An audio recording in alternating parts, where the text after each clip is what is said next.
तुम्हें शादी का बहुत शौक है। मैं तो तुम्हें छोटी समझकर चुप था। पहले बताती तो बहुत पहले जीवन संगिनी बना लेता। आर्यन सिंह ने 16 साल की जानवी का हाथ दबोचा। उसकी मजबूत पकड़दा जानवी की नाजुक कलाई में किसी लोहे के शिकंजे की तरह महसूस हुई तो जानवी की रीढ़े की हड्डी में एक ठंडी खौफनाक सनसनाहट दौड़ गई। ये सिर्फ सनसनाहट नहीं थी, यह किसी आने वाले तूफान का पूर्वाभास था, एक अनजाने डर का पहला स्पर्श। आर्यन के लहजे में सच्ची हैरत से ज्यादा कब्जे और मिल्कियत का भाव था, जिसे उसने आज तक जानवी पर सिर्फ स्नेह के पर्दे में छिपाए रखा था। जब से आर्यन को किसी गैर पुष्ट सूत्र से मालूम हुआ था कि जानवी किसी को पसंद करती है, उससे यह बात बर्दाश्त करना मुश्किल हो गया था। उसके लिए जानवी एक अमानत थी, एक जिम्मेदारी थी, जिस पर किसी और की नजर पर डेचना उसके अस्तित्व को ग्रहण लगाने के बराबर था। उसकी आंखों में एक भावनात्मक चमक थी जो अब एक जबरन जिद में बदल चुकी थी। नहीं आर्यन जी, अब जानवी बस इतना ही बोल पाई थी। उसके शब्द उसके गले में अटक गए।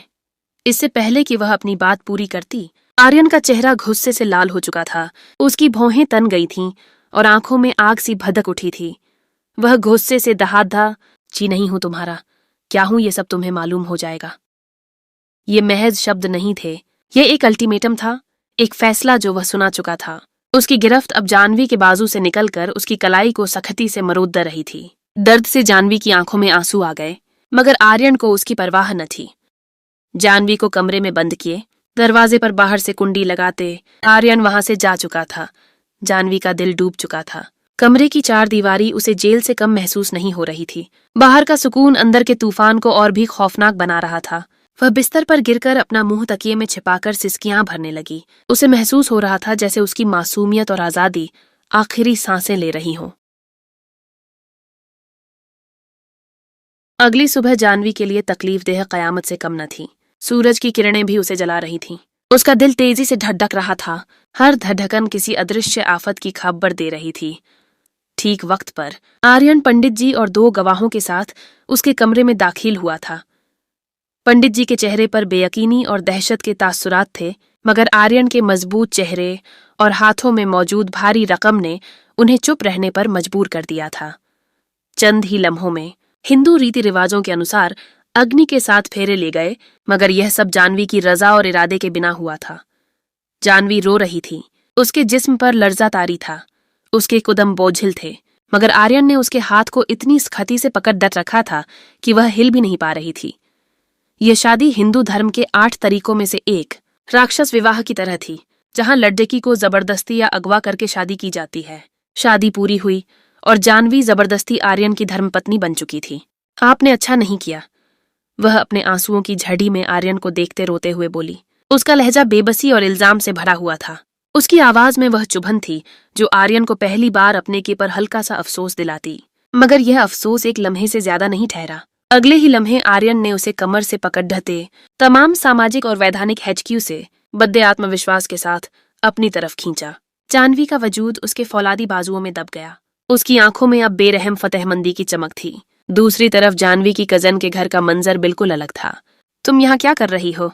विवेक अचानक से उसके पास आकर बैठते हुए बोला। विवेक का लहजा बेफिक्री और अपनापन से भरा था। कुछ नहीं, बस यूं ही। जानवी घबराते हुए, अपनी असली परेशानी को छिपाते हुए एकाएक उठ खड़ी हुई थी। विवेक की मासूमियत और उसकी अपनी कठिन हकीकत का विरोधाभास उसे बुरी तरह काट रहा था। तो अब खद्दी क्यों हो गई हो? बैठ जाओ। विवेक ने अपने खास शरारती अंदाज में उसका हाथ पकड़ते बैठने को कहा। उसके हाथ का स्पर्श बेजरर और परिचित था, मगर जानवी के लिए अब यह भी अजनबी लग रहा था। मगर अगले ही पल जानवी ने एक झटके से अपना हाथ छुद्धा लिया था। नहीं विवेक जी, आप बैठिए, मुझे कुछ जरूरी काम याद आ गया है, मैं जाती हूँ। जानवी तेजी से झूठ बोलती वहां से चली गई थी, जबकि विवेक अपनी खाली हथेली को देखता रह गया था। उसके चेहरे पर हैरत और हल्की सी उदास मुस्कुराहट छा गई थी। भाग लो जितना भागना है, आना तो तुम्हें मेरे ही पास है। वह जानवी को तसव्वुर में लाकर उससे हमकलाम हुआ था। यह विवेक की फितरत थी कि वह चीजों को नर्म और जज्बाती अंदाज में लेता था। उसके चेहरे पर एक दिलकश और बेसाख्ता मुस्कुराहट आई थी। वह कुछ देर वहीं बैठा रहा और फिर उठकर अपने घर आ गया, क्योंकि वह खूबी जानता था कि अब जितनी देर वह वहां रहेगा, जानवी कमरे से बाहर नहीं निकलेगी। कहाँ बंदरों की तरह उछलते फिर रहे हो विवेक? कभी इंसानों की तरह टिककर घर में भी बैठ जाया करो। गायत्री देवी ने उसे दो दो सीढ़ियां एक साथ फांदते छत पर जाते देखा तो बेबसी और शफकूत से पुकार उठी, क्या करूं घर में बैठकर माँ? और यह मेरी बंदरों वाली हरकतों से बिल्कुल भी तंग मत हुआ करें। ये मेरी बंदरों वाली हरकतें ही हैं जो घर भर में पूरे खानदान में रौनक लगाए रखती हैं, वरना इस पूरे खानदान में एक बंदा भी स्वाद का नहीं। सबकी शक्लें सड्डी हुई रहती हैं जब देखो। विवेक अपनी आदत से मजबूर बोलने पर आया तो बोलता ही चला गया। उसकी बातों में एक गहरा फलसफा छिपा था, सबको हंसाने की कोशिश का फलसफा। अच्छा, बस करो। मैं जानती हूं कि तुम कितने काम के हो और थोड़े संजीदा हो जाओ। विवेक, बद्दे हो गए हो। कल को तुम्हारी शादी करवाऊंगी तो तुम्हारी ये हरकतें देखकर तुम्हें लोग पागल समझेंगे, गायत्री देवी ने उसे समझाते हुए कहा था। उनकी परेशानी आने वाले कल की थी, जब उन्हें विवेक की जिम्मेदारी किसी और को सौंपनी थी। क्या आप कल मेरी शादी करवा रही हैं और मुझे पता ही नहीं? मुझे आपसे यह उम्मीद नहीं थी माँ। कम से कम मुझे थोड़ी सी दावत तो दे देती। सच सच बताइए, कहीं आप मेरी सौतेली माँ तो नहीं? विवेक को तो सदमा ही लग गया था कि उसकी माँ कल उसकी शादी करवा रही हैं। उसकी अदाकारी में भी मासूमियत थी। विवेक, बकवास करने की जरूरत नहीं है और न ही ज्यादा जज्बाती होने की। मैंने सिर्फ एक मिसाल दी है। जब तक तुम संजीदा नहीं हो जाते, मैं तुम्हारी शादी नहीं करूंगी। मुझे अपनी नाक नहीं कटवानी। गायत्री देवी ने उसे देखते अफसोस और लाड से कहा था। ओके माँ, जैसे आपकी मर्जी, मगर ये तो बताइए कि मैं संजीदा कैसे हो सकता हूँ? संजीदा तो संजीदा मामी है। आप चाहती हैं कि मैं भी संजीदा मामी बन जाऊं? अब की बार बात पूरी करते विवेक ने फरार के लिए दौड़ डीएच लगाई थी, क्योंकि वह जानता था कि इसके बाद उसे माँ की तरफ से पडीडी डीएचने वाली चप्पल की बारिश से कोई नहीं बचा सकता। विवेक के जाते ही गायत्री देवी ने आंखों में आए आंसू पोंछे थे। वह जानती थी कि उनके बेटे की शरारतें महज ढोंग हैं। विवेक 17 साल का था जब उसके पिताजी और चाचा जी दोनों युद्ध में शहीद हो गए थे। दोनों घरों में उस वक्त कयामत गुजर गई थी, जबकि उसके चाचा की सिर्फ एक ही बेटी थी, जानवी।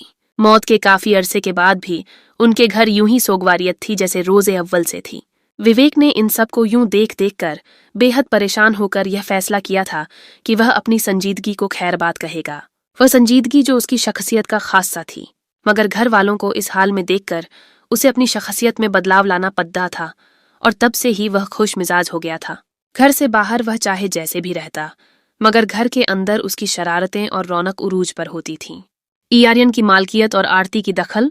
वह कब से गेट पर खड़ीडीडा हॉर्न बजा रहा था, मगर जानवी अभी तक नहीं आई थी। उसे देर हो रही थी। वह वक्त का बहुत पाबंद था और किसी की बेपरवाही उसे नागवार गुजरती थी। उसने घड़ी में वक्त देखा। 9:10 हो चुके थे और फिर गुस्से से गाड़ी से बाहर आता दरवाजे की जानिब बढ़ा। सामने ही उसे गायत्री देवी आती दिखाई दी थी। उनके चेहरे पर पूजा का नूर और एक धीमा सा सुकून था। नमस्ते चाची जी, कैसी हैं आप? उसने पूछते एहतराम से अपना सर उनके आगे झुकाया था। उसका एहतराम दिल से था, मगर अब इसमें मालकियत का रंग भी शामिल हो चुका था। मैं ठीक हूं बेटा, ईश्वर का करम है। तुम सुनाओ कैसे हो? मैं पूजा घर में थी, इसीलिए तुम्हें जहमत करनी पड़ी। उसके सर पर प्यार करके चाची ने उसे वजाहत दी। उनकी आवाज में मिलता जुलता अपनापन था। कोई बात नहीं चाची जी, मुझे कोई जहमत नहीं। जानवी कहाँ है?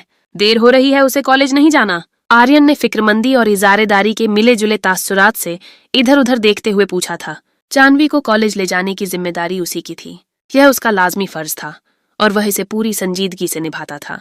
पहले वह अपनी बहनों को भी साथ लेकर जाता था और वापसी पर ड्राइवर और गाड़ी भेज दिया करता था, मगर अब उसकी बहनें बीकॉम के बाद पढ़ाई छोड़ चुकी थीं। इसीलिए आर्यन की जिम्मेदारी अब सिर्फ जानवी ही रह गई थी, जिसे उसने लाना और ले जाना होता था। ये जिम्मेदारी अब उसके लिए इश्क का पर्दा बन चुकी थी। वह तो चली गई है बेटा, गायत्री देवी ने कुद्रे इत्मीनान से जवाब दिया। चली गई? ऐसे कैसे चली गई? आप जानती हैं कि कॉलेज कितना दूर है, फिर भी आपने उसे यूं ही भेज दिया। मैं तो वक्त पर ही आया हूं, फिर यूं जाने की जल्दी क्यों? आर्यन उसके चले जाने का सुनते गुस्सा, बेचैनी और परेशानी के मिले जुले जज्बात का शिकार हुआ था। बेटा, वह थोड़ी ही देर हुई है। इससे पहले कि वह कुछ कहती, आर्यन बोल पड़ा। चाची जी, वह ज्यादा दूर नहीं गई होगी। मैं उसे रास्ते से पिक कर लूंगा। न जाने कहाँ भटक रही होगी। आप जानती हैं कि कैसा जमाना है, फिर भी उसे अकेले भेज दिया। आइंदा आप ऐसा नहीं करेंगी और जो मर्जी हो जाए आप उसे अकेले नहीं भेजेंगी। वह उनसे हुक्माना अंदाज में कहता बाहर निकलने लगा था। उसकी जिम्मेदारी का एहसास अब सख्त निगरानी में बदल चुका था। बेटा, बात तो सुनो, वह अकेली नहीं गई। गायत्री देवी उसे यूं अपनी बेटी की फिक्र में घुलते देख मुस्कुराकर रह गई थीं। अकेली नहीं गई तो किसके साथ गई है? आर्यन ने मुद्दते हुए तेज और सवालिया नजरों से पूछा। बेटा, वही तो मैं तुम्हें बताने की कोशिश कर रही हूं। उसकी नई सहेली बनी है ना, जो क्या नाम था उसका? हाँ, याद आया। आरती उसकी कॉलोनी में रहती है, वही उसे साथ लेकर गई है। उसकी अपनी गाड़ी है ना, रोज गाड़ी में आती जाती है। कल आई थी घर में, कहने लगी कि मैं रोज जानवी को अपने साथ ले जाया करूंगी और वापस भी छोड़ दे दिया करूंगी। इसी रास्ते से गुजरती है। गायत्री देवी उसके पास आते उसे तफसील से बताने लगी। चाची जी, ये आप क्या कर रही हैं? ऐसे कैसे आपने किसी भी अनजाने के साथ उसे भेज सकती हैं? अब की बार आर्यन मजीद हैरान और गुस्से में था। उसे जानवी की परेशानी कम और किसी गैर की मुदाखलत ज्यादा नागवार गुजर रही थी। बेटा, मैं तुम्हारी परेशानी समझती हूँ। वह यहाँ आती जाती रही है, काफी अच्छी और सुलझी हुई बच्ची है। तुम फिक्र न करो, गायत्री देवी ने उसे इत्मीनान दिलाते हुए कहा। चाची जी, परेशानी की बात तो है, मगर आप कहती हैं तो मैं आपकी बात मान लेता हूं। फिर भी आप अपनी आंखें और कान खुले रखिएगा। किसी पर यूं आंख बंद करके भरोसा करना ठीक नहीं। मैं अब चलता हूं। आर्यन उन्हें सख्त ताकीद करते घर से निकल आया। यूं तो उसे जानवी की इस हरकत पर बहुत गुस्सा आया था, लेकिन गायत्री देवी के परसुकून रद्दे अमल ने उसे भी कुछ इत्मीनान दिया था। अलबत्ता वह जानवी से बाद में तफसील से बात करने का इरादा रखता था, लेकिन उसे जानवी से बात करने का वक्त ही नहीं मिला। उसने एक नई कंपनी के साथ समझौता किया था, जो उसका अहम तरीन बिजनेस प्रोजेक्ट था। इसीलिए इस बिजनेस को पूरा वक्त देने की जरूरत थी। वह सुबह सवेरे अंधेरे में जाता था और रात गए थका हारा घर लौटता। जानवी से तो मुलाकात न हुई थी, अलबत्ता वह गायत्री देवी से उसकी खैरियत पूछता रहता था। वह जानवी की हर सांस की खबर रखना चाहता था। आज वह जरा जल्दी लौट आया था। उसे लगा जैसे किस्मत ने उसे जानवी के पास जाने का मौका दिया है। चाची और जानवी से मिलने के लिए घर से वह सीधा उधर ही आ गया। नमस्ते चाची जान। गायत्री देवी रामायण लिए रामायण पढ़ रही थीं। उनके चेहरे पर धार्मिक नूर और सुकून छाया था। उसे देखकर वह रामायण बंद करने लगीं। चाची जान, कृपा करके आप पढ़ें, मैं बैठा हूं। उसने पढ़ने का कहते सोफे की पुष्ट से टेक लगाकर आंखें मूंद लीं। वह शक्ल से ही थका हुआ लग रहा था। उसकी थकान में जहनी दबाव भी शामिल था। क्या हुआ बेटा, थक गए हो क्या? थोड़ी देर बाद गायत्री देवी की आवाज सुनते उसकी आंखें खुली थीं। उनकी आवाज में मां की सी नरमी थी। जी चाची जी, बस इन दिनों काम का बोझ थोड़ा ज्यादा है। आप बताइए, कोई परेशानी तो नहीं? वह सीधा होकर बैठा। उसकी नजरें चाची के चेहरे पर सच्ची फिक्र तलाश कर रही थीं। नहीं बच्चे, कोई परेशानी नहीं। ईश्वर का शुक्र है, फिर तुम भी तो हो, परेशान होने ही कहाँ देते हो। उन्होंने मोहब्बत पाश नजरों से आर्यन की तरफ देखते हुए कहा। उनकी आंखों में आर्यन के लिए एफखिर था। चाची जान, क्यों शर्मिंदा करती हैं? मैं तो आपका बेटा हूं और बेटे जो भी करते हैं वह एहसान नहीं, बल्कि उनका फर्ज होता है। मैं जो भी करता हूं वह मेरा फर्ज है। बस आपने मेरे लिए दुआएं करनी है। मुझे आपकी दुआओं के सिवा और कुछ नहीं चाहिए। वह उनके हाथ चूमता उनकी गोद में सर रखकर लेट गया। उसका यह अमल मोहब्बत और अकीदत का मजहर था। गायत्री देवी उसके बालों में उंगलियों से नरमी से कंघी करने लगीं। मां और बेटे का यह तल्लुक इस घर की बुनियाद था। तुम्हें पता है, जानवी की पैदाइश के बाद मुझे औलाद नहीं हुई। हालांकि मेरी बहुत ख्वाहिश थी कि मेरा भी एक बेटा होता। मैं अक्सर जानवी के पापा से कहती तो मुझे कहते कि गायत्री, कुफ्र न किया करो। उसने तुम्हें बेटा क्यों नहीं दिया, बल्कि ईश्वर का शुक्र अदा करो कि उसने तुम्हें अपनी रहमत से नवाजा है। वह उसी के घर रहमत भेजता है जिससे वह खुश होता है। बेटे तो हर किसी को मिल जाते हैं, लेकिन बेटियां नसीब वालों को मिलती हैं। हम तो खुश नसीब हैं कि ईश्वर ने बिन मांगे हमें अपनी रहमत दी है। और पता है वह मुझसे क्या कहते थे? गायत्री देवी भरकर सांस लेने को रुकी। उनकी आवाज में माजी की मिठास थी। क्या कहते थे? आर्यन ने बड्ढे शौक से पूछा। वह कहते थे, विवेक हमारा बेटा है, बस सिर्फ शर्त यह है कि तुम उसे अपना बेटा मानो।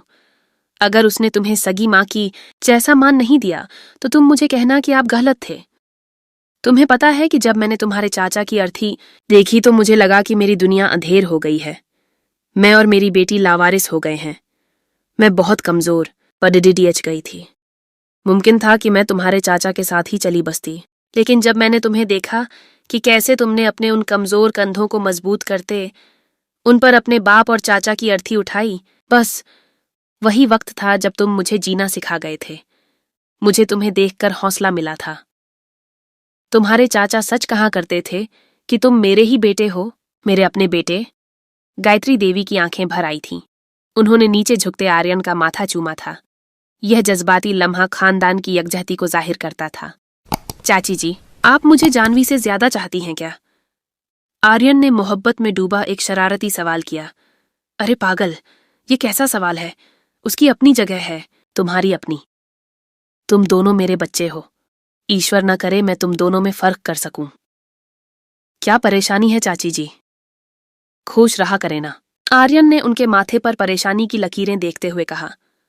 बच्चे, परेशानियां तो होती ही हैं। बेटी की मां हूं, उसकी तरफ से बहुत फिक्र रहती है। बड्डी हो रही है, कल को रिश्ते आएंगे, विवाह होगा, मगर न जाने अक्ल खर्च करके ये लड्डकी क्या करेगी। मुझे तो यही फिक्र खाए जा रही है। मेरी बच्ची बहुत मासूम है, वह दुनिया को नहीं समझती। न जाने कैसे लोग मिले, कोई उसकी कुद्र करेगा भी या नहीं, कोई मेरी बच्ची का ख्याल रखेगा या नहीं। गायत्री देवी ने अपनी तमाम तर मां की परेशानी आर्यन के साथ साझी की थी। अरे चाची जान, इसमें परेशानी की क्या बात है? मेरे पास आपके मसले का सोने का हल मौजूद है। आर्यन चेहरे पर दिलकश मुस्कुराहट सजाए इत्मीनान से बोल पड़ा। उसका मकसद पूरा होने वाला था। कैसा हल? गायत्री देवी ने नासमझी से देखा। यही कि आप अपनी मासूम बेटी को मेरे हवाले कर दें। देख लें, मैं हर तरह से उसका ख्याल भी रखूंगा और उसकी बहुत कद्र भी करूंगा। वह गायत्री देवी के कान के करीब झुकता हुआ सरगोशी से कह गया था। उसकी आवाज में इश्क का दावा और हिफाजत का वादा दोनों थे। गायत्री देवी ने बेयकीनी से उसे देखा था। फिर उनकी आंखों में आंसू आ गए। ये आंसू खुशी और शुक्रगुजारी के थे। उन्होंने आंसू पोंछते सर हाँ में हिला दिया। एक मां ने अपने बेटे पर मुकम्मल भरोसा करते हुए अपनी बेटी का हाथ उसे सौंप दिया था।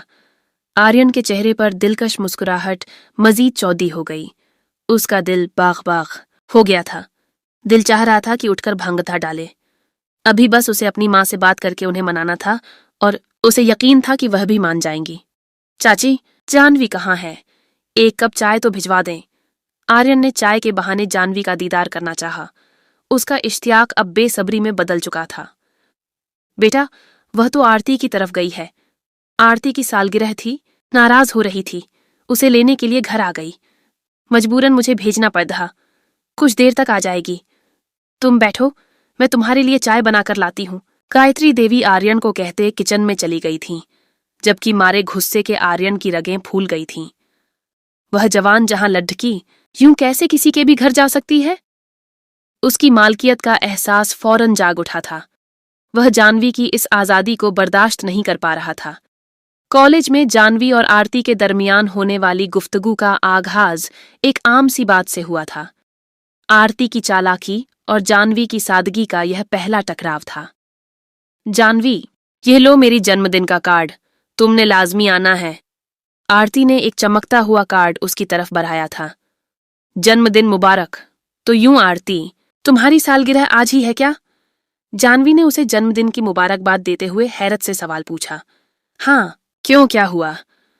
आरती उसके पास बैठते हुए अपनी चालाक नजरें उसके चेहरे पर जमाते हुए बोली। वह उस दिन सुना तो कह रही थी कि तुम्हारी सालगिरह मार्च में होती है। जानवी ने कुछ दूर बैठी एक लड्डिशकी की तरफ इशारा करते हुए कहा। उसकी बात में सादा लौही थी। आरती को एकाएक होश आ गए थे, मगर अगले ही लम्हे उसने खुद को संभाल लिया था। चेहरे के तासुरात नॉर्मल करते उसने जानवी की तरफ देखा, जो कॉपी पर झुकी हुई कुछ लिख रही थी। अरे यार, वह तो यूं ही मेरे पीछे ही पड़ी हुई थी। मुझसे दोस्ती की ख्वाहिशमंद थी, मगर तुम तो जानती हो कि मैं हर किसी से दोस्ती नहीं करती, और वैसे भी इस जैसी लड़की से तो बिल्कुल भी नहीं। वही इस रोज बहुत दिमाग खा रही थी कि तुम्हारा जन्मदिन कब है। मुझे तुम्हें कुछ सरप्राइज देना है, तो मैंने टालने वाले अंदाज में कह दिया कि मार्च में। आरती ने अपने लहजे को हदुल इम्कान नॉर्मल रखने की कोशिश में कहा था। उसकी कहानी मनगढ़ंत थी मगर कायल करने वाली थी। ओह अच्छा, तभी तो मैं हैरान हुई कि तुमने मुझे बताया ही नहीं अपनी जन्मदिन का, मगर मैं भूल गई। फिर उसने मार्च का कहा तो कंफ्यूजन हो गई थी। जन्मदिन मुबारक, बहुत बहुत मुबारक हो। जानवी ने कॉपी बंद करके बैग में डाली और खुशकुन लहजे में कहा था। जानवी ने आसानी से यकीन कर लिया था। सिर्फ यही से मुबारकबाद नहीं चाहिए बच्चों, तुम्हें मेरे घर पार्टी पर आना होगा, आरती ने हुक्माना अंदाज में कहा। उसके लिए जानवी का इनकार कोई मानी नहीं रखता था। यार, क्या पता घर से इजाजत मिलती है कि नहीं, मगर तुम नाराज नहीं होना, ओके? जानवी ने गायत्री देवी की इस खती को सोचते हुए कहा। मिल जाएगी इजाजत, न भी मिली तो मैं खुद तुम्हें लेने आ जाऊंगी और आंटी को भी मैं खुद ही मना लूंगी। आरती ने उसके इनकार को किसी खातिर में न लिया। उसकी आवाज में मुकम्मल यकीन था। जानवी एक गहरा सांस भर के रह गई थी। आरती से उसकी दोस्ती को 3 महीने हो गए थे। वह काफी पैसे वाली थी। उसके स्टेटस को देखकर बहुत सी लड़कियों ने उससे दोस्ती करने की कोशिश की थी, मगर आरती ने सबको इनकार कर दिया था। वह पढ़ाई में आला दर्जे की नालायक थी। जहां जानवी के पूरे पूरे नंबर आते थे, वहीं आरती को 1 नंबर भी मुश्किल से मिलता था। मगर जानवी उसे सादा समझकर उसकी सादगी की दाद दिए बिना नहीं रह सकती थी। मगर वह नहीं जानती थी कि जिसे वह सादगी समझ रही है, हकीकत में वह कोई सीधी सादी लड़की नहीं बल्कि बहुत पहुंची हुई चीज थी और बेहद चालाक थी। आरती का दिल हर वक्त घूमने का होता था। जानवी की सादगी उसे इस्तेमाल करने का आसान जरिया लगी थी। यार जानवी, तुझे नहीं लगता कि वह लड़का हमारा कितना रूखा है ना? तुम उसके साथ कॉलेज कैसे जाती हो? आरती ने उस रोज जानवी को आर्यन की गाड़ी से निकलते हुए देख लिया था। उस रोज वह जानवी को डांट रहा था कि दुपट्टे का ध्यान रखा करो। आरती ने बड्डे गौर से सारा मंजर देखा और फिर कुछ सोचते हुए मुस्कुराई। उसके जहन में एक मंसूबा तैयार हो चुका था। जैसे ही जानवी अंदर आई, वह उससे मिलती उसे कहने लगी, भाई नहीं है मेरा, कजन है। जानवी ने रुखाई से जवाब दिया। वह आर्यन के बारे में बात ही नहीं करना चाहती थी। आर्यन जब जब उसे डांटता या रोकता तो जानवी का दिल करता कि उसका सर किसी दीवार पर दे मारे या उसका मुंह तोड़ दे, मगर अफसोस कि वह ऐसा कुछ भी नहीं कर सकती थी। क्या कजन? लेकिन वह जिस तरह तुम पर धौंस जमा रहा था, मुझे तुम्हारा भाई ही लगा। बस तुम्हें नहीं लगता कि तुमने अपने कजन को बहुत फ्री किया हुआ है? लोहा गर्म देखकर आरती ने जरब लगाई थी। उसकी बातों में जहरीलापन था। हाँ, इन्हें शौक है ये सब करने का। हर वक्त हुक्म ही तो चलाते रहते हैं, इसके सिवा इन्हें और आता ही क्या है? जानवी जो भरी बैठी थी, वह आरती को सब बताती चली गई कि कैसे पापा की शहादत के बाद आर्यन दोनों घरों का कफील बना हुआ था और कैसे रोजाना चक्कर लगाकर पूछता रहता कि कोई परेशानी तो नहीं, और कैसे उसे रूखा बर्ताव करता है और रोजाना उसे डांटता है। अच्छा, तो मतलब वह एहसान करके अब जताना चाह रहा है, तभी तो तुम्हें परेशान भी कर रहा है। वह तुम्हें अपने एहसानों तले दबाना चाहता है और तुम्हें अपनी गुलाम बनाकर रखना चाहता है। आरती ने इंतहाई चालाकी से दावा चला था। हाँ, यही चाहते हैं शायद। जानवी ने उसकी हाँ में हाँ मिलाई। जानवी का जहन आहिस्ता आहिस्ता आरती के नुक्ते नजर को तस्लीम कर रहा था। यार, पर उसके एहसान क्यों कर रही हो? क्यों अपने आप को उसकी गुलाम बनाकर रखना चाहती हो? आरती इंतहाई फिक्र दिखाते हुए जानवी के पास बैठ गई थी। उसकी हमदर्दी में मक्कारी थी। मेरे पास इसके अलावा और कोई चारा नहीं है आरती, मैं कुछ नहीं कर सकती। उसके बगैर तो हमारा घर का चूल्हा भी नहीं जलता। जानवी ने आरती को बताया था कि वह किस कूदर आर्यन पर मुनहसिर है। अरे, मैं सबको छोड़ देने का थोड़ी कह रही हूँ, मैं तो तुम्हारे बस में है, वह तुम कर सकती हो ना। सबसे पहले उसकी गाड़ी में आना जाना बंद करो, ताकि उसे पता चले कि तुम कोई गिरी पढ़ी लड़की नहीं हो। उसके सहारे के बगैर भी तुम कहीं जा सकती हो। आरती ने उसके पास बैठते उसकी ब्रेन वॉशिंग शुरू कर दी थी। मैं ऐसे कैसे कर सकती हूँ? फिर मैं कॉलेज कैसे आऊंगी? जानवी ने परेशानी से पूछा। फिक्र क्यों करती हो मेरी जान? मैं हूं ना, दोस्त कहाँ है अब? इतना तो कर ही सकती हूँ तुम्हारे लिए। तुम रोज मेरे साथ आ जाया करो। आरती जो पहले से जानती थी कि जानवी यही सवाल पूछेगी तो झट से बोली, तुम्हारे साथ? मगर तुम्हारे साथ कैसे आऊं? मेरा मतलब है कि जानवी ने कुछ कहना चाहा मगर आरती ने बीच में ही बात काट दी। कोई मतलब नहीं, तुम जानती तो हो मेरे पास अपनी गाड़ी है। मैं रोज अपनी गाड़ी में आती जाती हूँ और तुम्हारे घर के सामने से गुजर कर आती हूँ। अगर तुम मेरे साथ आ जाया करोगी तो कौन सी कयामत आ जाएगी। बस फैसला हो गया, तुम मेरे साथ ही आओगी और मेरे साथ ही जाओगी, आरती ने अटल लहजे में कहा। लेकिन आरती, ऐसे कैसे माँ को मनाए बगैर? जानवी को आरती का मशवरा माकूल लगा, मगर उसे गायत्री देवी का डर था। वह तो आर्यन के मशवरे के बगैर कोई भी बात नहीं करती थी। अरे जानवी, तुम्हें परेशान होने की जरूरत नहीं है। मैं वापसी के तुम्हारे साथ चल रही हूं ना। आंटी को तो मैं खुद मना लूंगी। और फिर वाकई उसने गायत्री देवी को मना लिया। लफ्जों के जाल में लोगों को फंसाना वो बहुत खूबी जानती थी। और फिर सालगिरह वाले दिन भी वह उनके घर आकर गायत्री देवी को मनाते जानवी को अपने साथ ले गई। आरती की साजिश का पहला कदम कामयाबी से मुकम्मल हो चुका था। आर्यन का गुस्सा और जीवेश की ब्लैकमेलिंग का आगाज।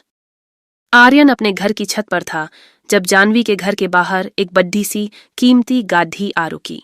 दरवाजा खुलते ही एक तरफ से जानवी निकली और दूसरी तरफ से एक और लड़की जिसने काफी बोल्ड और फैशनेबल लिबास पहन रखा था। आर्यन नाराजगी और झुंझलाहट से नजरें फेर गया था। अलबत्ता जैसे ही वह लाड की गाड़ी के लिए मुद्दी थी तो आर्यन तेजी से नीचे उतरता जानवी के सर पर जा पहुंचा।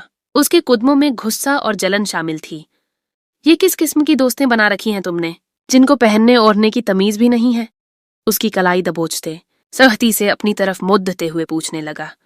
उसकी आंखों में आग थी। जानवी हलक तर करते खौफ और परेशानी से गायत्री देवी की तलाश में नजरें दौड़ाए। वह माँ को अपना सहारा बनाना चाहती थी। चाची हमारे घर हैं, जो पूछा है उसका जवाब दो। उसकी नजरों का मफहूम समझते आर्यन हुक्म देते हुए बोला। मैं आपको किसी सवाल का जवाब देने की पाबंद नहीं हूं। जानवी ने बेबसी और बगावत के मिले जुले अंदाज में अपनी कलाई छुद्धाते हुए बोली थी। आर्यन तो उसे देखता ही रह गया था। आज पहली मर्तबा उसने यूं आगे से जबान चलाई थी। यह आरती की ब्रेन वॉशिंग का पहला जाहिरी नतीजा था। तुम्हें कल से मैं खुद लेकर जाऊंगा, और ये बात अपने दिमाग में बिठा लो और ऐसी दोस्तियां कॉलेज तक ही महदूद रखो। मैं न सुनूं कि दोबारा तुम उसके घर गई हो या वह तुम्हारे घर आई है। आर्यन गुस्से से बोलता वहां से निकल आया था। उसकी आवाज में आखिरी फैसला था। अगले रोज न चाहते हुए भी जानवी को उसके साथ जाना पड़ा, क्योंकि गायत्री देवी का हुक्म था। मगर वह जानती थी कि गायत्री देवी को यह पट्टी किसने पराई। उसके दिल में आर्यन के खिलाफ मजीद नफरत और बगावत पैदा हो गई। उस रोज आरती भी कॉलेज नहीं आई थी। जानवी का बिल्कुल भी दिल नहीं लग रहा था। ऊपर से सर दर्द ने अलग जान ले रखी थी। तभी वह छुट्टी लेने कॉलेज से बाहर आ गई और आर्यन के आने का इंतजार करने लगी। हाय, इतनी खूबसूरत हो। अपने करीब मर्दाना आवाज सुनते जानवी ने मुद्द कर देखा, जहां उसके करीब एक सूटेड बूटेड शख्स खड़ा था। देखने में किसी अमीर शख्स की बिगड़ी हुई औलाद लग रहा था। उसका चेहरा रौबदार और आंखों में शैतानियत थी। जानवी ने उसे मुंह लगाना जरूरी नहीं समझा और वापस कॉलेज के अंदर जाने लगी थी। जीवेश गुप्ता ने उसकी कलाई पकड़ देते, आई लव यू, बहुत खूबसूरत हो। मेरा दिल आ गया है तुम पर। चलो साथ में थोड़ा वक्त गुजारते हैं। उसकी कलाई पकड़ते यूं बेतकल्लुफी से कह रहा था जैसे उनके दरमियान काफी अरसे से जान पहचान हो। उसके हाथ पकड़ते उसकी घटिया गुफ्तगू सुनते जानवी का पारा एकाएक हाई हो गया था। दिमाग पहले ही आर्यन पर खौल रहा था, ऊपर से इसने जानवी के खौलते दिमाग को और भी हवा दी थी। जानवी ने न आओ देखा न ताओ, पूरी ताकत से जीवेश गुप्ता के चेहरे पर तमांचा रसीद किया था। जोरदार आवाज दूर तक गूंजी, तुम्हारी हिम्मत भी कैसे हुई मुझे हाथ लगाने की, घटिया इंसान। दोबारा मेरे सामने भी आए ना तो मुंह तोड़ दूंगी तुम्हारा। अपने लिए जाकर कोई अपने जैसी ही घटिया लड्डच की ढूंढो। जानवी उसे जलील करती कैब में बैठकर जा चुकी थी। तुम्हें तो मैं छोड़ दूंगा नहीं। मुझे थप्पड़ डीएच मारकर तुमने अच्छा नहीं किया। मैं तुमसे इसका बदला लेकर रहूंगा, बस देखती जाओ। जीवेश गुस्से से दांत पीसता हुआ बोला था। उसके चेहरे पर तौहीन का निशान था और दिल में इंतकाम की आग भदक उठी थी। अगले 2 रोज तक जानवी भी कॉलेज नहीं गई। वह घर में खौफ और इज़्तिराब में बैठी रही। तीसरे दिन आरती खुद ही उसके घर आ टपकी। वह अपने भाई के लिए जमीन हमवार करने आई थी। क्या हुआ तुम्हें, कॉलेज क्यों नहीं जा रही? आरती ने मसनूई फिक्रमंदी से पूछा। कुछ नहीं, बस वह थोड़ी तबीयत खराब थी। जानवी ने हल्का बहाना बनाया। ओह अच्छा, अब कैसी है तबीयत? आरती ने हमदर्दी से पूछा। अब ठीक हूं, बस बोर हो रही थी। जानवी ने अभी काफी रिलैक्स महसूस कर रही थी। तो चलें? आरती बोली। कहाँ? जानवी ने पूछा। बोरियत दूर करने, और कहाँ? इतने कहते ही आरती उसे खींचकर उठा चुकी थी और फिर जबरदस्ती अपने साथ खरीदारी पर ले गई। उसका असल मकसद जानवी को जीवेश के सामने लाना था। यार जानवी, तुझे नहीं लगता कि वह लडचका हमारा पीछा कर रहा है? देखो तो सही, तुम्हें कैसे देख रहा है? कोई चक्कर है क्या? वह दोनों खरीदारी कर रही थीं जब आरती ने उसी एक तरफ इशारा करते हुए पूछा। जानवी भी काफी देर से महसूस कर रही थी कि जैसे कोई उसका पीछा कर रहा हो। आरती के कहने पर उसने नजरें उठाकर सामने देखा, जहां जीवेश खद्दा था। उसकी आंखों में पागलपन और मिल्कियत का तासुर था। आरती, चलो यहां से। उसे देखते ही जानवी घबरा गई और आरती का हाथ पकड़ डीडीएच कर वहां से तेजी से चली गई। क्या हो गया है जानवी? क्यों आ गई हो वहां से? काफी दूर आकर जब जानवी ने उसका हाथ छोड़ा तो वह पूछने लगी। आरती को बेखबरी का ड्रामा करना पड्डीएच रहा था। आरती, चलो अब घर चलते हैं, काफी देर हो गई है, बाकी की खरीदारी फिर कर लेंगे, जानवी ने आरती से कहा।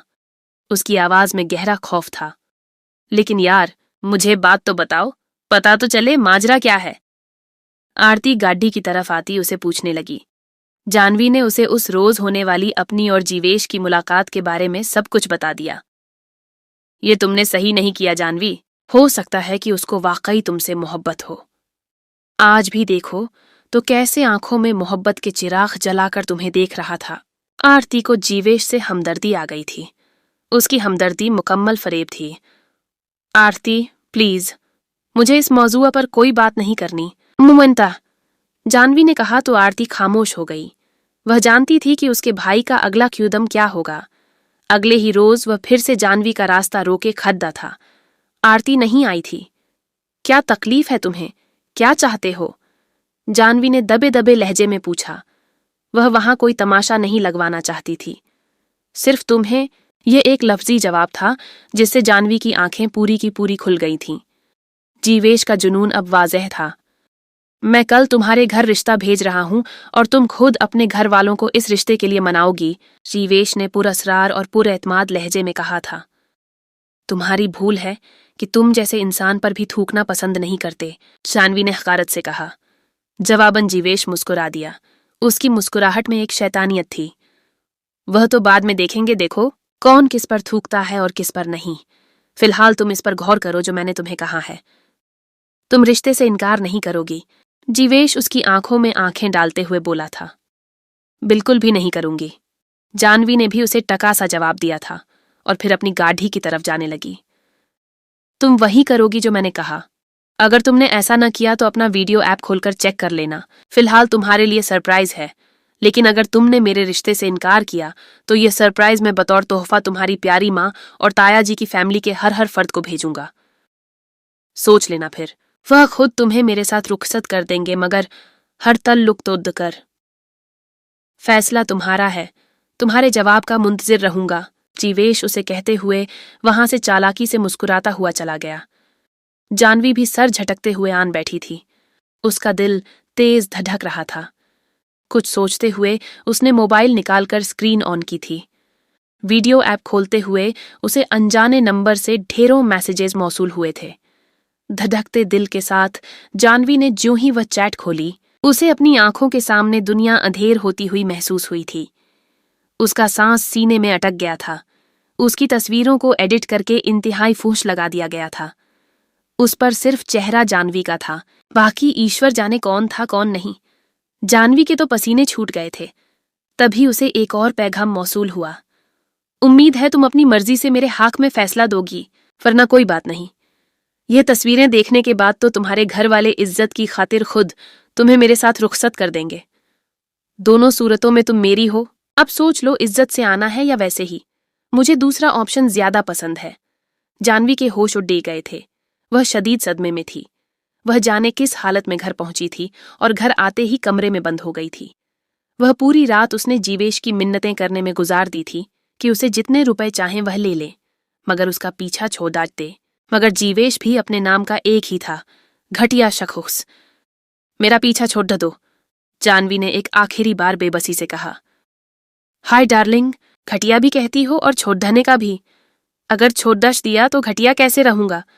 मुझे तो घटिया ही रहना है, जीवेश कहते कॉल काट गया और जानवी फूट फूट कर रो दी थी। मां से झूठ और ब्लैकमेलिंग का दबाव। सुबह वह आरती को बुलाकर उसके साथ कॉलेज चली गई। आंखें रो रो कर सूजी हुई थीं और नींदों की कमी की वजह से सुर्ख हो रही थीं। आरती ने मुमकिन हद तक उसके साथ से बड्डी हमदर्दी बनने की कोशिश की थी। वह धक्के धक्के कदमों से घर में दाखिल हुई थी। हर कदम पर उसे लग रहा था कि अब राज फाश हो जाएगा। जानवी, कमरा बदलकर फौरन नीचे आना, मुझे कुछ जरूरी बात करनी है, गायत्री देवी ने उसे कमरे में जाते देखकर कहा था। उनकी आवाज में तशवीश थी। जानवी कहती कमरे में चली गई। उनकी आवाज से वह इतना अंदाजा तो लगा चुकी थी कि जीवेश अपना काम कर चुका है। खुद को नॉर्मल करते वो बाहर आई थी। जी माँ, कुछ कह रही थीं आप? उनके पास बैठते जानवी ने अनजान बनते हुए पूछा था, मगर उसकी नजरें मिलाने की जुर्रत न हुई थी। हाँ, आज कुछ लोग आए थे घर। गायत्री देवी ने जांचती हुई नजरों से उसे देखते हुए कहा। अच्छा, कौन थे और क्यों आए थे? जानवी ने तासुरात अभी नॉर्मल ही रखे थे। तुम्हारे रिश्ते के लिए आए थे। गायत्री देवी ने बात पूरी की और जानवी के चेहरे पर कुछ तलाशने लगी। अच्छा, तो फिर आपको कैसे लगे? ये लो। जानवी ने खुद को पूरा एतमाद जाहिर करते हुए कोशिश की थी। लगने का तो सवाल ही पैदा नहीं होता। मैंने उन्हें साफ साफ इनकार कर दिया और तुम भी उसे मना कर देना। वैसे तुमने मुझे बहुत शर्मिंदा किया है। मैं तुम्हें पढ़ने भेजती थी और तुम। गायत्री देवी ने पहले सख्ती से कहा था, मगर आखिरी बात कहते हुए उनका लहजा खुद ब खुद अफसोस भरा हो गया था। माँ, आपको इनकार नहीं करना चाहिए था। मैं उसे पसंद करती थी, वह भी मुझसे मोहब्बत करता था। जानवी ने किस सदमे और मजबूरी से यह अल्फाज कहे थे, यह तो सिर्फ वही जानती। उसके दिल पर संगीन बोझ था। मुझे कुछ नहीं सुनना है जानवी, मैं इनकार कर चुकी हूं और तुम्हारे लिए भी यही बेहतर है कि अपने बढ़ाते कदमों को रोक लो। तुम्हारी शादी वही होगी जहां मैं चाहूंगी। गायत्री देवी ने दो टूक लहजे में कहा। मैं आपकी बात नहीं मानूंगी। मैं शादी अपनी मर्जी से ही करूंगी और मैं अपना फैसला कर चुकी हूं। मुझे शादी करनी है तो सिर्फ और सिर्फ जीवेश से। अगर आपने इनकार किया तो मेरा मरा हुआ मुंह देखेंगे या फिर मैं घर से भागकर शादी कर लूंगी। जानवी दृष्टि से कहती उठी थी। उसकी आवाज में खौफनाक बगावत थी, लेकिन अगले ही पल मुंह पर पड्डे जोरदार थप्पड़ ने उसके 14 तबक रोशन कर दिए थे। सामने आर्यन खद्दा निगलने वाली नजरों से उसे देख रहा था। उसका गुस्सा इंतहा को पहुंच चुका था। चाची जी, हमें लगता है हमने बहुत देर कर दी। मैं तो इसे बच्ची समझकर चुप था, मगर लगता है कि इसे शादी का कोई ज्यादा ही शौक चढ़ा है। कोई बात नहीं, इसका शौक अभी पूरा कर देते हैं। आप इसका ध्यान रखिएगा, मैं अभी आ रहा हूं। आर्यन ने जानवी को खींचते हुए लाकर कमरे में बंद कर दिया था और खुद बाहर चला गया। थोड़ी ही देर बाद वह सुधा देवी अपनी बहनों, पंडित जी और गवाहों को लेकर आया था और फिर कुछ देर में वह जानवी आर्यन की पत्नी बन चुकी थी। हिंदू रिवाजों के मुताबिक उन्होंने अग्नि के साथ फेरे लिए, लेकिन जानवी की रजा के बगैर। यह एक किस्म का राक्षस विवाह था। चाची जी, ये मेरी अमानत है और आपके जिम्मे है कि 1 महीने के बाद मैं इसे रुखसत करवा कर ले जाऊंगा। मुझे लगता है कि 1 महीने में इसका दिमाग अच्छी तरह से ठिकाने आ जाएगा, आर्यन ने गायत्री देवी से कहा था और फिर चला गया। किसी ने जानवी से बात नहीं की थी, सब लोग ही उससे नाराज थे। जानवी रोती रही, उसका दिल टूट चुका था। मोबाइल फोन के बजने की आवाज सुनकर उसने मोबाइल उठाया। जीवेश की कॉल आ रही थी। उसने कॉल काटनी चाही तो वह कमजोर हाथों में थी, मगर अगले ही लम्हे जीवेश ने उसे धमकी आमेज पैगामात भेजने शुरू कर दिए। जानवी ने उसे अपने विवाह का बता दिया। उसने सोचा कि शायद ऐसा करने से उसका पीछा छूट जाएगा, मगर वह मजीद बिगड़ गया। उसका जुनून इंतहा को पहुंच चुका था। तुमने मुझे धोखा देकर अच्छा नहीं किया। तुमने खुद मुझे छेड़ा है। अब तुम बहुत बद्दे नताइज भुगतोगी। वह फिर से धमकाने लगा। मैंने जानबूझकर कुछ नहीं किया। मैं तो माँ को तुम्हारे लिए कायल कर रही थी। उसी वक्त आर्यन जी वहां आ गए। उन्होंने सब सुन लिया और मुझे कमरे में बंद करने के बाद पंडित जी को ले आए और मुझसे विवाह कर लिया। मैंने तुम्हें कोई धोखा नहीं दिया। देखो, किस्मत में ही यह सब होना लिखा था। मैं तुम्हारी किस्मत में नहीं थी, जानवी ने उसे तहम्मुल से समझाते हुए कहा। उसकी आवाज में बेइंतहा थकान थी। किस्मत मेरे पीछे, मेरे माथे पर बेवकूफ नहीं लिखा हुआ है और न ही मैं बेवकूफ हूं। जीवेश गुप्ता अपनी किस्मत खुद लिखता है। तुम मेरी हो, सिर्फ और सिर्फ मेरी। तुम्हें पाने के लिए मुझे कुछ भी करना पड़ा तो मैं करूंगा। तुम अपने इस सो कॉल्ड शौहर से तलाक लोगी और मेरे पास आओगी, जीवेश ने जुनूनी और पुरअज़्म अंदाज में कहा था। मैं ऐसा कुछ नहीं करूंगी, जानवी ने हिम्मत करके कहा। तुम ऐसा ही करोगी, नहीं तो तुम जानती हो कि मैं क्या कर सकता हूँ। लगता है तुम जानना चाहती हो कि मैं क्या कर सकता हूँ। लगता है कि तुम्हें नमूना दिखाना ही पड़ेगा। किसको भेजूं ये खूबसूरत बदन की तस्वीरें? तुम्हारी माँ को या तुम्हारे सो कॉल्ड शौहर को? तस्वीर देखते जीवेश के चेहरे पर कमीनी मुस्कुराहट आई थी। तुम ऐसा कुछ नहीं करोगे, जानवी चीखी। उसका खौफ इंतहा को पहुंच चुका था। अगर तुम जानती हो कि मैं ऐसा कुछ न करूं तो इसके लिए तुम्हें वह करना होगा जो मैं चाहता हूं, ठीक है?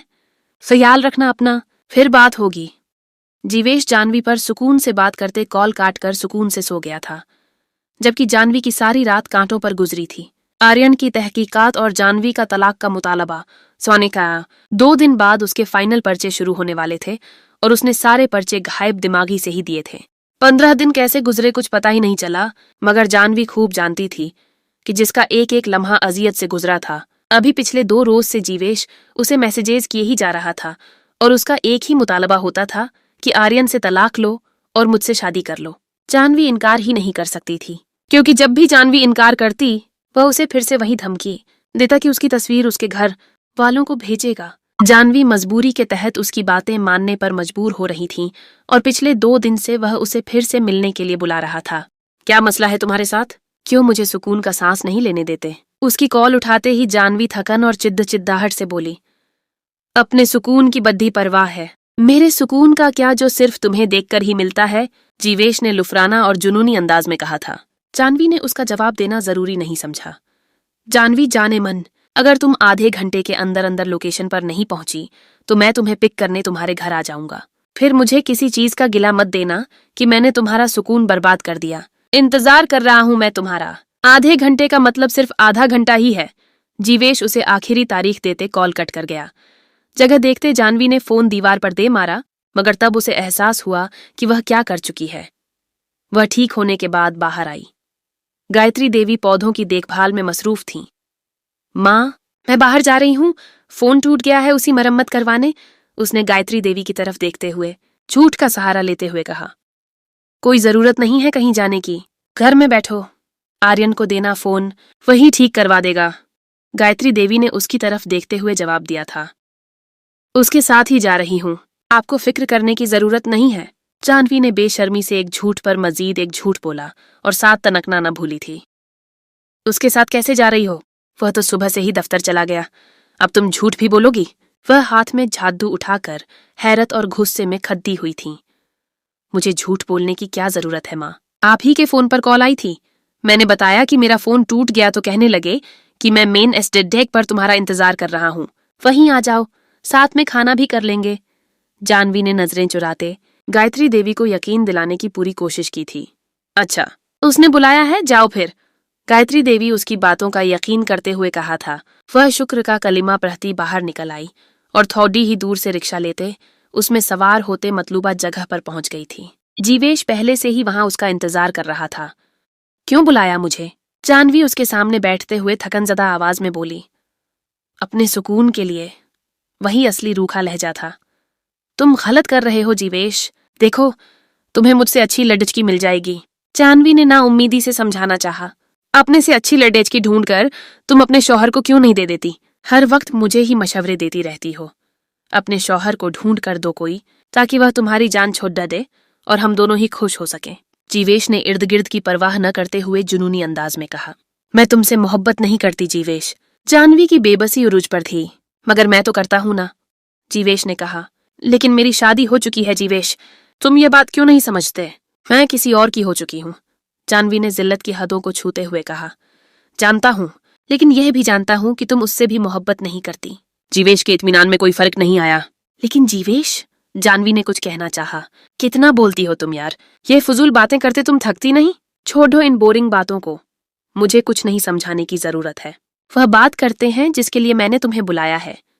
जीवेश उसकी तरफ झुकते व्यंग्यात्मक लहजे से बोला। कौन सी बात? जानवी को उससे खौफ महसूस हुआ। ये बताओ कि तुमने अपने शौहर से बात की कि नहीं? कब ले रही हो तलाक? जीवेश ने पूछा। मुझे मौका नहीं मिला, मैं अभी बात नहीं कर सकी, जानवी ने नजरें चुराते हुए कहा। मौका नहीं मिला या तुम बात करना ही नहीं चाहती?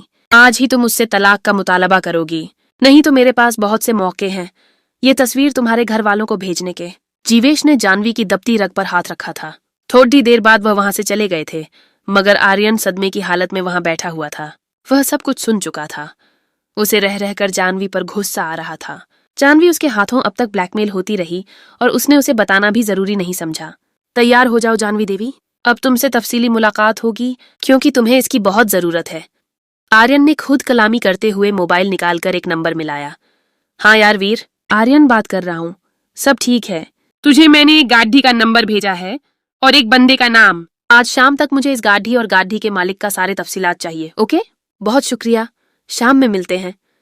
उसी शाम जीवेश की सारी तफसीलात आर्यन को मिल गई थी। वह मनोरोगी था। अपने पागलपन में वह अपने माँ बाप का कत्ल भी कर चुका था। जेल से उसे पागल खाने मुंतकिल किया गया था, मगर वह वहां से भी भाग आया था और खुद को मुर्दा जाहिर कर दिया था। अब वह इस शहर में एक नई पहचान के साथ रह रहा है और उसकी पुश्त पनाही करने के लिए उसकी बहन थी, जो कोई और नहीं बल्कि जानवी की दोस्त आरती थी। आरती सब जानती थी, मगर उसने कभी भी अपने भाई को रोकने की कोशिश नहीं की थी। आर्यन आरती और जीवेश का इंतजाम करके निकला तो उसी वक्त जानवी का पैगाम आया। मुझे आपसे जरूरी बात करनी है, घर से होकर जाइएगा। पैगाम पढ़ते आर्यन के चेहरे पर एक खमी मुस्कुराहट आई।